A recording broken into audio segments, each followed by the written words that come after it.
Hi, I'm Grant Hunter. Welcome to the 3 keys to plugging into purpose at work. There's going to be more about me a little further on, but since I'm not the most important part of this webinar, I'll delay that a bit and start by saying this. Most of us don't look for purpose. We wish for it. We do the same thing today that we did yesterday and last week. And in odd moments between work emails and scrolling on our phone, a question returns over and over during our life. That question is, what's this all for? What's my big why? Then we get distracted because there's always something coming to distract us all the time in our lives and in our work. And the next time the question comes up, maybe 6 months have passed and nothing has changed. Today, I'm going to talk to you about how you can feed and water that question and grow it much more quickly into something you and your team can build on, because there are easy to understand steps for doing that anyone leading a team can use. So who am I and why am I talking about this? I've spent the past 2 decades working with people and companies who wanted to grab that little persistent question about purpose so they can answer their big why of deeper purpose and then strengthen it and grow it into something that can carry them and guide them.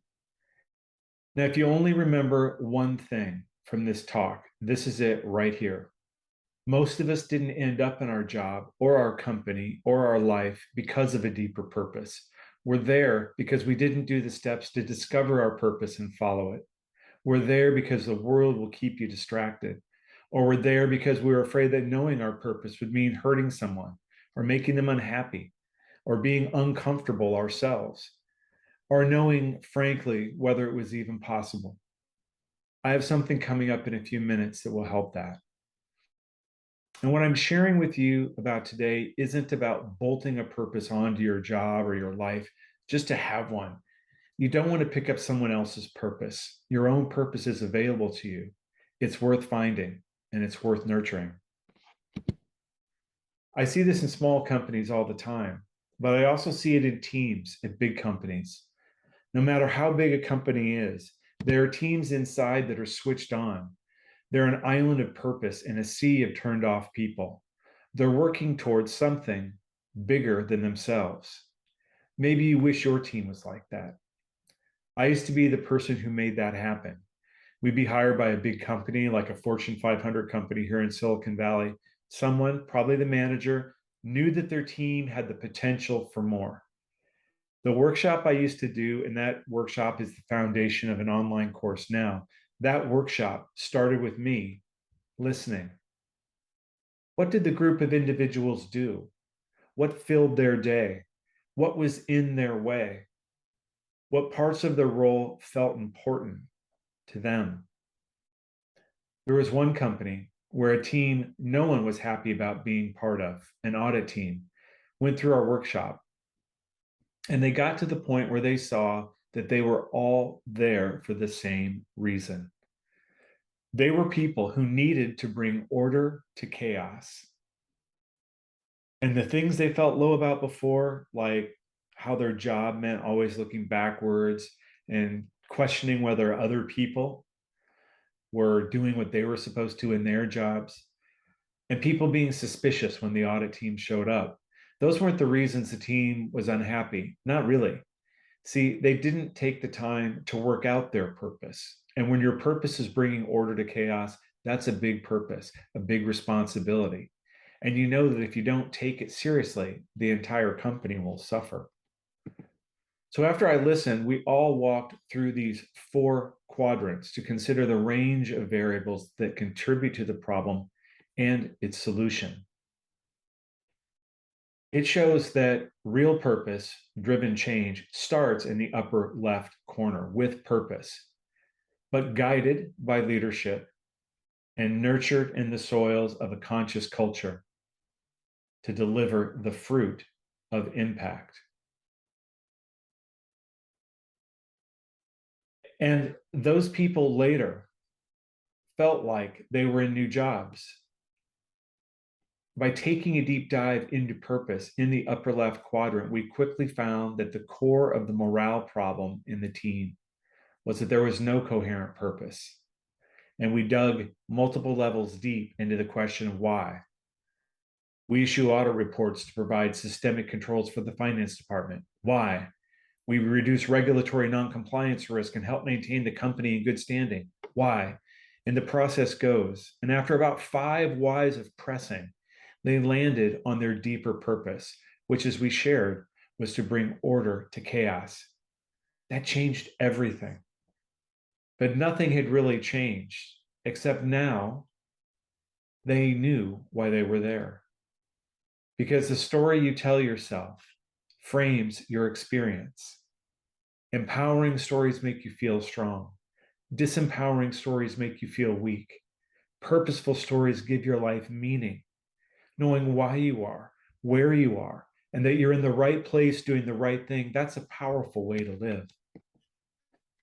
And getting to your own answers about personal purpose and team purpose. I mean, has there ever been a harder time to be a manager or a leader? As a manager trying to build trust, cohesion, and solidarity, especially with so many people working remotely now.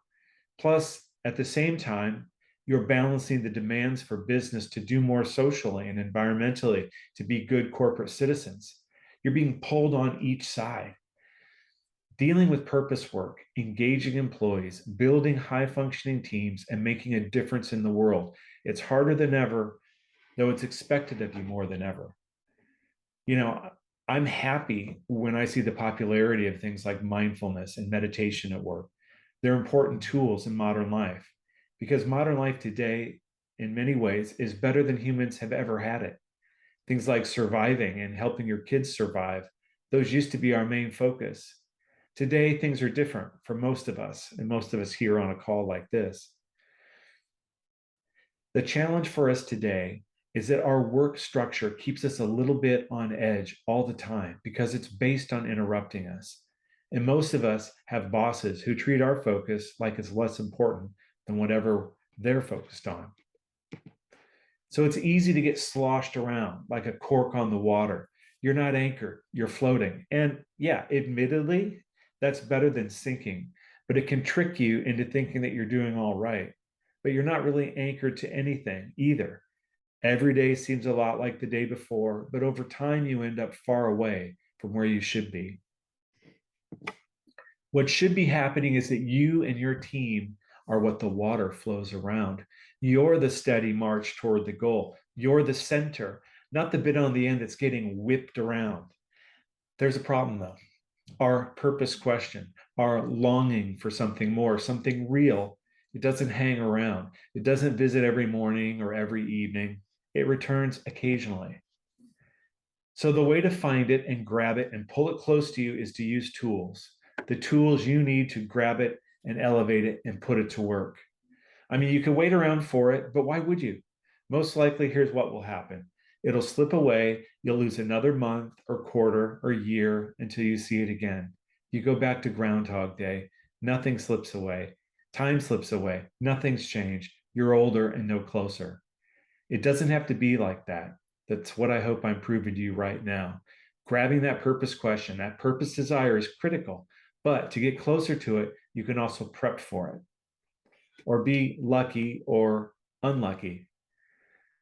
I got super lucky at age 29 or super unlucky if you look at it that way. The purpose question popped up, and for whatever reason, I'll never know why it happened, but I caught it and kept hold of it long enough to do something with it, eventually in Lima, Peru, where I had never been. What happened to me at age 29 that ultimately put me in Peru a few years later? Well, that's a story about not telling yourself the story everyone expects you to tell yourself. I had followed the same path a lot of my friends had: college, grad school, an assignment overseas, then a job with a 6-figure salary at a Fortune 500 high tech firm here in Silicon Valley. And then something happened that I wasn't expecting, and it just knocked me off track a bit. Because just a half year into that job, I got a raise and a bonus. Here I was, 29, about to turn 30. I should have felt like having a nice dinner to celebrate. made me buy myself a toy or look at moving to a new apartment. But I didn't feel anything except a need to push myself in a different direction. I didn't celebrate at a restaurant. I went on a 3 day juice fast. I didn't take it easy. I did a lot of hot yoga, and I didn't look for a new car or a new apartment. I went out on the water on a surfboard. I needed to be on the ocean. As I sat there on the surfboard waiting for the next set of waves to roll in, I happened to look down at my legs dangling in the water. Have you ever looked at part of your body and feel at the same time that it's part of you, but also part of something else? That's what happened to me. I was half submerged in the water, and that water was teeming with life at all scales and all sizes. And your body is like 70% water. Your cells are mostly water, your blood, my blood, it's not very different from ocean water. They're both water, salt, and full of living organisms. So the line between me and the ocean wasn't a hard line anymore. In that moment, something shifted. What was me? What was the water? They were pretty much the same thing, one thing. Later, I would learn that I was having a Salvikalpa Samadhi experience, the felt experience of oneness with all manifest form. My heart filled up. Where I felt empty about the bonus and the raise with my job, now I was only thinking about the sacredness and beauty of all life. And everything I felt at that moment stayed with me after I left the water. Getting back in my car didn't make it fade back or fade away. Eating, getting back to my own bed, waking up the next morning, it didn't fade away. I wasn't trying to make it fade away, but I think we've all had the experience where we had some sort of revelation, a big one or a small one, and it didn't stick around. It didn't survive seeing billboards or hearing a song on the radio or the phone call we were on right after. But this change for me stuck.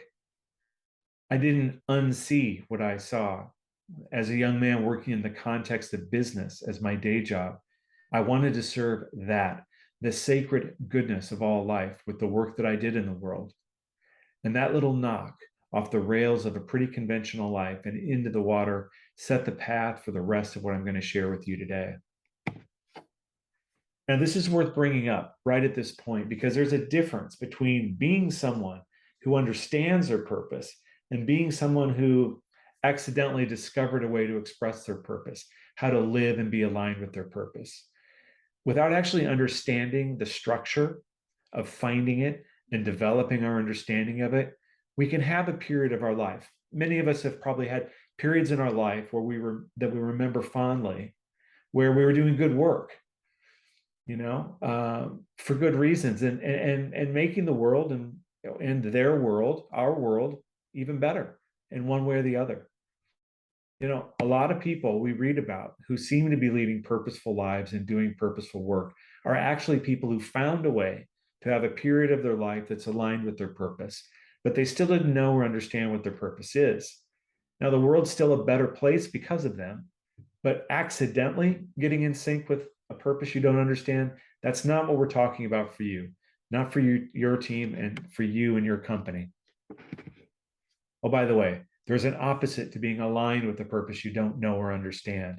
It's when you don't know what or where you're supposed to be, but you're certain that what you're doing right now is not what you're supposed to do. That dissonance can be aggravating. I shouldn't be a lawyer. I should be happy as a mother, but I'm not. I'm in the wrong company. I'm in the wrong profession. I'm in the wrong relationship. That feeling happens when you have a sense of what your purpose is because it's the opposite of what your life is at the moment. You see this with a lot of people who went into professions or relationships that their parents or culture pushed them into without checking in with themselves to be sure it felt right. Now, I should say there are some people listening to me right now and they don't like it when I point that out. They want to push back and roll their eyes, but stick with me a little longer. I have what you're looking for. It's coming up. Okay, so back to Peru. I should add that I'm sharing these personal stories because it's important to see how to go from discovering a purpose to serve the sacredness of all of life through the mechanism of business for me. It's one thing to consider discovering a purpose to actually embodying it through the work you do every day. I hope these stories I mean, they were and are my modest attempt at embodying my purpose. And I hope they give you a sense of how that could work for you. So, anyway, after my surfboard moment, I decided to help taxi drivers in Lima, Peru to get out of poverty with an eco friendly taxi service. It fit the micro franchise model I was testing perfectly. It had the components of local ownership with centralized financing and marketing support. My big feeling is if you really want to help poor people out of poverty, help them make more money. We did it by putting them on the path to owning their own business, a new eco-friendlier compressed natural gas or CNG taxi. Like I said, I had never been to Lima, of all random places. I didn't even speak Spanish. But working with a business school professor from the Marriott School of Business at BYU, who was an expert in the micro franchise model, helped me define criteria for the perfect micro business that could scale through the franchise model.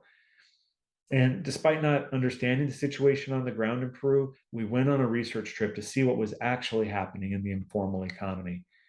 And like other countries in Latin America where there's widespread mistrust in governments, the vast majority of people, north of 90% in Peru, worked in the informal economy. No business licenses, no taxes, no regulatory authority, nothing. In Lima, I started by giving something big to someone no one gave big things to. I provided brand new low emission cars to taxi drivers. They paid off the car as they operated their own taxi. They had nice new cars that customers wanted to ride in. They were tracked from a central monitoring facility, a central dispatch that had GPS technology and all kinds of safety. We gave them basic English as well as basic car maintenance and defensive invasive driver training. They were better off. Customers were better off. The air quality in Lima was better off. And we were proud of it. That was Taxi Excel.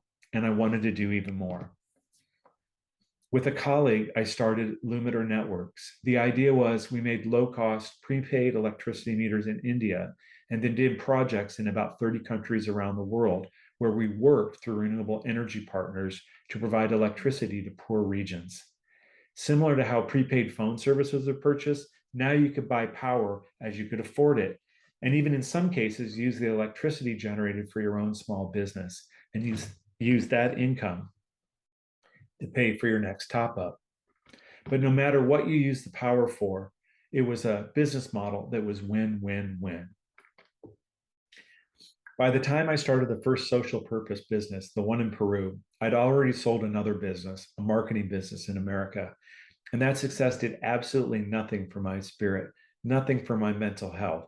So with Taxi Excel and Lumitor Networks, I spent a decade in the developing world, synced up with my own purpose, helping to raise people up income-wise in the developing world and helping areas bring in electricity. A decade of living according to your purpose will mess with your head in a good way.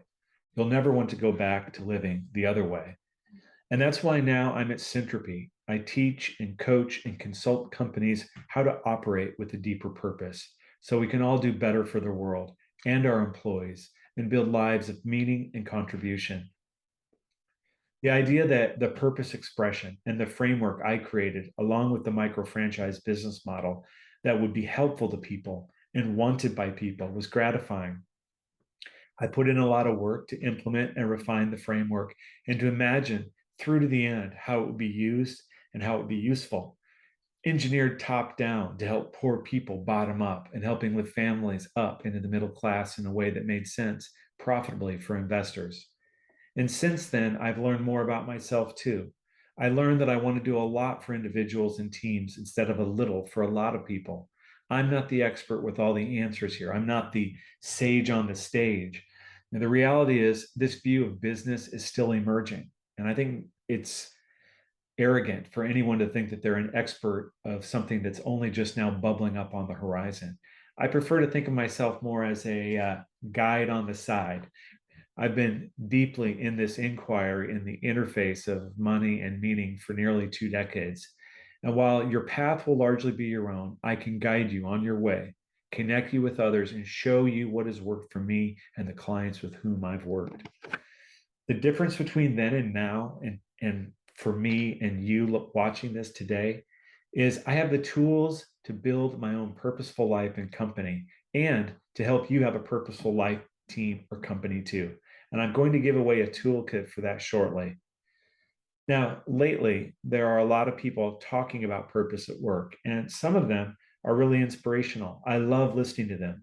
They're spreading the word, they're helping people realize that the seed is there now. Now, getting in front of millions of people and offering a prepackaged, one-size-fits-all kind of solution isn't part of my purpose. I'm the one who builds the scaffolding, the bridge, and the structure, the step-by-step stuff, so you and your team can choose the modular practices that make sense for your situation. And this is critical for making actual progress and not slipping backward.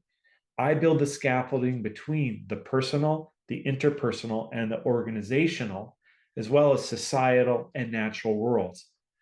If we climb up Maslow's hierarchy of needs, they all resolve to serve a self-transcending call. Purpose isn't about narcissistic over self-involvement, thinking only about myself at the exclusion of all else. It's about finding our conscious contact with the larger world we're all part of. We're ennobled by this conscious contact. And it's ironically where the most personal part of us, the most intimate part of us, is at the same time the most universal. From me to us, to all of us, purpose inspires service, and service fulfills purpose. One hand washes the other. And I know, I get it. It sounds a little unrealistic to the modern mind. It's not how we think about work. Work is that thing we do to enable us to have the free time to do what we really want to do. But it's real, and I make it real. And making it real happens when two things are combined. I connect purpose to impact. Now, in most companies of any size, it's usually the HR department that looks into things like leadership development, recruiting, organizational development, and issues of personal purpose and how that shows up at work. On the other hand, being a good corporate citizen, looking at how the company relates to its entire plate of stakeholders out there, including society and the natural world. That's usually the corporate social responsibility folks, or the sustainability department, or maybe the philanthropy department, depending on the company size. Now, the difference here is this: no one connects these two. And I think there is an untapped through line that runs through the heart of every disaffected employee and a troubled world out there. Why? Because our lack of meaning, our sense of purposeless drift, is because of the fact that we don't have a way to engage meaningfully with the bigger challenges of the world. And I think business has a unique opportunity to remedy that. And I look forward to talking to you more about it. Building the bridge is what's needed between the inner work and the outer work. And what happens when you build a bridge between these two worlds? You connect people development on the one side and purpose with being a good corporate citizen on the other. To tell you what I've seen over and over is staggering. The outcome of that marriage is engaged, productive, satisfied employees and a better functioning world. And by the way, when I give this talk in person, this is the point where a few people start getting real skeptical about whether this is even possible. So this next part is especially important for the natural skeptics in all of us out there. Can we really blend money and meaning and profit and purpose in a cutthroat, for-profit, dog-eat-dog world out there? I say yes. And let me show you how. The way I'm different from anything I've seen out there, and this is very concrete, is I know how to make organizational change happen from the inside out, from the individual to the collective. Not just purpose discovery and embodiment practices, but also leadership, culture, and impact, meaning more than just the financial bottom line considerations for shareholders. You need all four quadrants to build stable change. And because I've summarized, simplified, and synthesized these practices, I've made it, in a sense, too simple to fail. Change is simple, not necessarily easy, but simple. But it takes practice. Steady, reliable change will happen when you have doable, repeatable practices. So let's talk about doable, repeatable practices and a new way to think about purpose that gets us out of the distraction traction we're stuck in and towards something real, something personal and personalized. Finding your purpose is a great start, but what's next? What's the very next small step? And what's the next small step after that? And most importantly, and this is the question I get all the time is, well, what do I do first thing Monday morning? Because guess what? Monday morning is coming around again. And it's time to stop letting it be just like the one before and just like the one before that. It's time to start on your purposeful path. As leaders, we were already dealing with an epidemic of anxiety, depression, and obesity, which corresponded to a chronic lack of engagement at work. And that was before the pandemic and subsequent lockdowns. Things have only gotten worse. Thanks to 24/7 news coverage, employees can neither avoid the endless drumbeat of global problems, nor do they have any way to meaningfully engage with them every day through the work they do. Now, with a little time and guidance, a strong and supported purpose should help you and your team make everyday decisions and big decisions and decisions where other people are helped or hurt. And you should be shaping that purpose and stretching it and strengthening it as you make your way through life and through your life's work. When you and your life are walking through your life together, you get energy from it, excitement and resolve. You know you're doing meaningful work. You know you're in a worthwhile life at a worthwhile organization, doing things that matter. And if your organizational purpose is taking on some of the big problems of our day, you need to be ready to fail. Yeah, I said it. But better to fail trying to win your own unique game than to play someone else's. By pursuing your purpose, you're also helping the people in your life. Your kids will see purposeful living modeled for them every day. Your spouse will work on their own purpose and help you with yours. Same for coworkers. You can even start influencing your boss and the people who work for you. When I show one person how to use these methods and tools for defining and shaping their purpose, they become a center of gravity for their own world. And to get everyone started, we start with the newest way to get people into new material. We walk you through lightweight, performance oriented practice summaries. Why? Because that's how adults actually learn, with lots of context in a way that's very close to learning from someone who's next to you. In a few minutes, I'll give you the link to the Centropy Toolkit. This is our free PDF guide of all 33 personal, interpersonal, and organizational practice summaries that we have today. Now it's going to continue to grow, so stay tuned. Now you can pick and choose these practice chains of phase style. We include recommendations similar to the practice chains you see on your slide here, but sometimes something will stand out to you. You can follow the order that makes sense to you. And the important thing is that you at least consider all four quadrants of organizational life, the inner and outer of the individual and group, so you can build stable, lasting change. I use this organic metaphor that helps me understand these four quadrants and how they work together. Purpose is the seed, leaders are farmers, culture is the soil, and the fruit they deliver is the impact.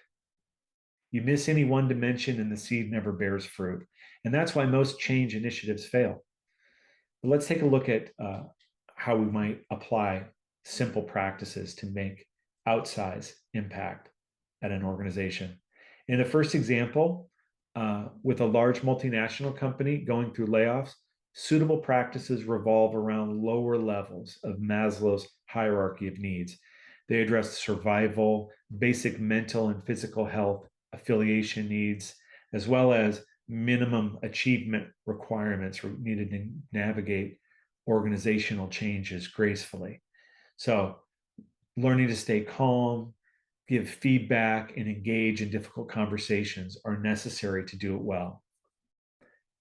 You know, losing your job is no small thing, right? Putting a floor underneath a bad situation to allow people to come back to the breath in a systematic way, to give feedback with respect and precision, and engaging in difficult conversations openly and in a transparent manner. So another one. In the second example, we have a medium-sized company dealing with a leader secession and the chance to reinvent the company. So tools here, right, that help consider the big picture and are more forward looking are more fitting. So reconnecting with the major purpose of the company in the open chair technique, right? Crafting a compelling vision for the future for the entire ecosystem of stakeholders to participate in, and learning how to serve them through a stakeholder mapping is really important, right? We start with purpose, right? We clarify a vision that will bring everyone together, vision being a picture of a future that we all want to live into, guided by the organizational purpose uncovered in the open chair technique, serving all stakeholders that are mapped out explicitly, where we begin to name and identify their particular perspectives, their particular needs, so that we can honor the health of the whole organization, the whole ecosystem, I should say. Here's the last one. This is in this scenario, this is a startup company driven by conscious founders entering a period of fast growth, self-actualization, transcendence, and service. So we need to have the courage to demonstrate radical authenticity, proverbially get naked as leaders, and re-envision our work as a vessel of our own personal development and a vehicle for delivering value to the larger world. The DDO is a deliberately developmental organization, right? We put that structure in place to begin to allow people to grow and evolve through the work they do every day, all for the benefit of impacting this wider universe of stakeholders, not only shareholders and employees and customers, which are primary to be sure, but the fact is without our supply chain partners, without our channel distribution partners, without the entire supply chain functioning well, the larger organization simply can't flourish in an interconnected world. So making those turns explicit with specific practices is how we begin to make this change real, okay? In my upcoming course, Ignite, your playbook for plugging into purpose at work, we'll take a deep dive into 18 gold star practices from the Century Toolkit. Let's look at them. There are 7 modules of practice corresponding to wake up, grow down, clean up, show up at work, serve, and surrender. In my upcoming course, these are live 90-minute sessions. I'll be your facilitator, and together we'll explore tools and practices for discovering and embodying deeper purpose, authentic leadership, and a developmental culture that will deliver impact to all stakeholders. The arc of transformation I am proposing moves from the inside out, from you as an individual to you as a team member or leader working inside an organization. The first half is working on you. When we make this turn at the bottom, we bring our best, most evolved self to work. We build stronger teams and more resilient organizations that do good in the world. Let's take a deeper dive into each of the modules. Wake up. The first one we call Wake Up. This is the module associated with spirit. In it, we'll be practicing basic meditations. We do this one first so the rest of the world, with all its noise and distractions, can be put aside. Wake Up is about peace. It's also about learning to feel deeply, care, and generate positive emotional states, and powerfully create through visualization. Next is Grow Up. We'll talk about Grow Down next. This is the module associated with the mind. In Grow Up, you'll learn about the 4 quadrants of organizational life. With that framework to guide our attention and intentions, we'll go through practices to continue to mature psychologically throughout our lifespan. After Grow Up comes Grow Down. Think of a tree. The roots have to grow down to enable the canopy to flourish. In this session, you'll explore your deeper purpose. We'll go through an in-depth exercise. We'll focus on naming and filling in the details of the 8 facets of your purpose to help you craft a purpose statement that really inspires you. After Wake Up, and Grow Down, there's Cleanup. Cleanup deals with your shadow. Your shadow is your subconscious mind. Cleanup shows you how to recognize when you're being triggered emotionally and how to respond consciously. And that's the first half of the modules dealing with interiors. And we start the second half with a look into your future, how we show up. This is the body module, the 10-year plan for how you'll embody your deeper purpose and how it will be who you are and what you are. Then we do a variation of show up called show up at work, where show up is about your plan for you. Show up at work is about your plan, your vision for your company, how you work out tensions with team members, bosses, and employees, how you build a high functioning culture of growth and contribution, one that inspires your team to aim higher and go further.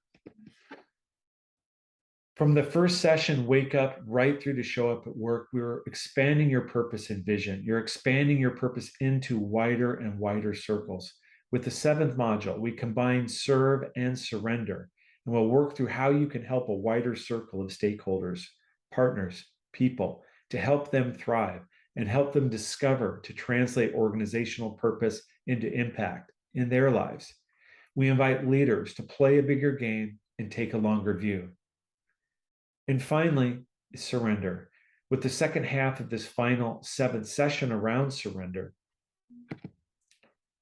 we're reframing your work into an expression of your deepest purpose, translated into service to the world. This isn't the surrender of resignation, but rather the gentle inhale to the exhale of serve. We're taught to strive, but never how to arrive. In the end, we do the best we can and then let go of the outcome. The oxygen required for our next exhale of service comes from the quality and depth of our inhale after surrendering what has come before. And let's talk about service to the world a little more, because the world in our lives, like I said before, is full of distraction. But also more than that, it's full of tricky, complicated problems that people in business are uniquely well positioned to solve. Because what is business really? It's people working together to benefit themselves and the group and the greater group. So my time during this talk serving the world depends on what we all do next. Let's hope that this talk won't be another time where the purpose question, the what's all this for question comes into your life, and then you don't do anything for another 6 months. Don't let another 6 months or year or 5 years pass by without you serving with purpose, serving your team or teams, serving the world in your own way. Maybe you won't pursue this purpose work further. Maybe other people will start the first step into a different life, a different way of thinking and acting and being, and you won't. It's okay.